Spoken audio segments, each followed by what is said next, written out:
மீட்பராகிய இயேசு கிறிஸ்துவின் விலையேறப்பட்ட நாமத்தினாலே உங்கள் யாவருக்கும் என் அன்பின் ஸ்தோத்திரத்தை இந்த காலை வேளையில் உங்களுக்கு தெரியப்படுத்துகிறேன்.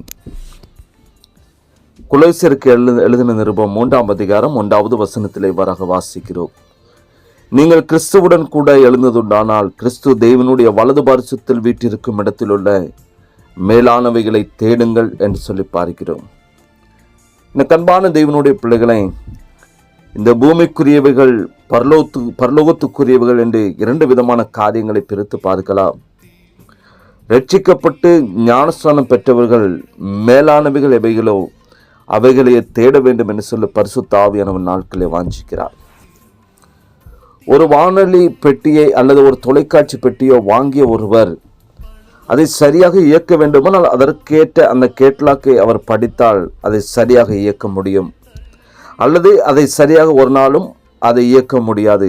இது போலத்தான் மேலான காரியங்களை தேட வேண்டுமானால் நம்முடைய கரங்களில் கொடுக்கப்பட்டுள்ள பரிசுத்த வேதாகமமாகிய அந்த கேட்லாக்கை ஒவ்வொரு நாட்களும் சரியாக படித்தால் மேலானதை நிச்சயமாக நாம் அடைய முடியும், அல்லது அதை நம்முடைய வாழ்க்கையில் இழந்து போகிறவர்களாக தான் காணப்படுவோம். எனக்கு அன்பான தேவனுடைய பிள்ளைகளை, பரிசுத்த வேதாகமும் ஒருவருடைய வாழ்க்கையில் செய்வது என்ன? ஒருமுறை ஒரு பெரியவர் வேதத்தை வாசித்து கொண்டிருந்த பொழுது அவருடைய அந்த பேரன் அந்த முதியோரிடத்துல அந்த தாத்தாவினிடத்தில் கடந்து வந்து, தாத்தா, எப்பொழுது பார்த்தாலும் நீங்கள் இதை வாசித்து கொண்டே இருக்கிறீர்களே, ஏன் தாத்தா இது இப்படி செய்கிறது என்று அவன் கேட்டானாம். அதற்கு அவர் சொன்னாராம், ஒரு மூங்கில் குடையை கொண்டு வந்து அதில் அழுக்குப்படிதான கற்களால் அதில் நிரப்பி அதில் தண்ணீரை ஊற்றினார். பின்பு பேரனை பார்த்து, நான் எப்பொழுது நிறுத்த சொல்லுகிறேனோ அதுவரை இதில் நீ தண்ணீர் ஊற்றிக்கொண்டே இருந்து சொல்லி அவர் சொன்னாராம். அவனும் தண்ணீர் எடுத்து அந்த மூங்கில் கூடையில் இருக்கிற கற்களில் தண்ணீர் ஊற்றிக்கொண்டே இருந்தானாம்.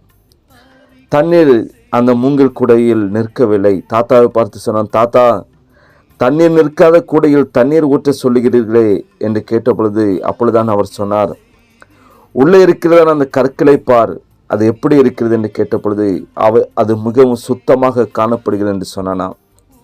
அப்பொழுது அந்த தாத்தா பேரனை பார்த்து சொன்னார், இப்படித்தான் தேவனுடைய வசனமாகிய தண்ணீர் உள்ளத்தில் கடந்து செல்லுகிறதான பொழுது, உள்ளத்தில் விழுகிறதான பொழுது உள்ளே ஒரு பரிசுத்தம் ஏற்படுகிறது என்று சொல்லி அவர் சொன்னாராம். ஆம், கிறிஸ்துவுக்குள் அன்பான தேவனுடைய பிள்ளைகளே, உள்ளம் சுத்தமாகின்றதான பொழுது பரிசுத்தமான நம்முடைய வாழ்க்கையிலே மேலானவற்றை தேடும்படியாக உதவி செய்கிறது.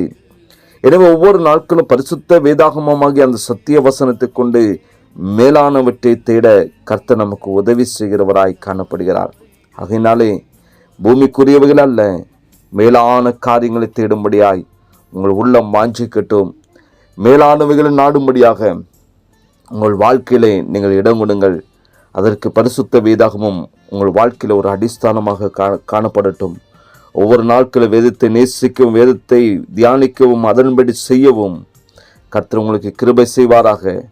ஒவ்வொரு நாளுக்கு அப்படி செய்வதற்கு உங்களை தெய்வ சமூகத்தில் நீங்கள் அர்ப்பணிக்கிறதான பொழுது நிச்சயமாய் உங்கள் வாழ்க்கையிலே நீங்கள் மேலான காரியங்களை தேடுவீர்கள். அப்படி தேடுங்கள், நிச்சயமாய் கர்த்தர் உங்களுக்கு அப்படிப்பட்ட கிருபைகளை கொடுப்பாராக.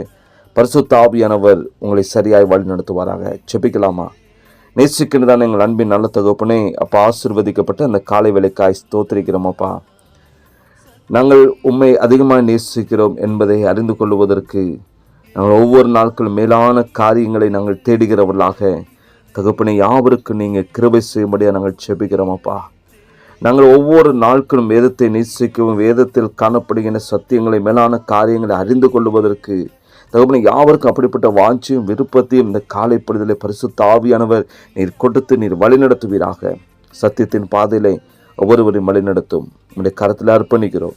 இயேசுவின் நாமத்தில் ஜெபிக்கிறோம் நல்ல பிதாவே. ஆமேன், ஆமேன்.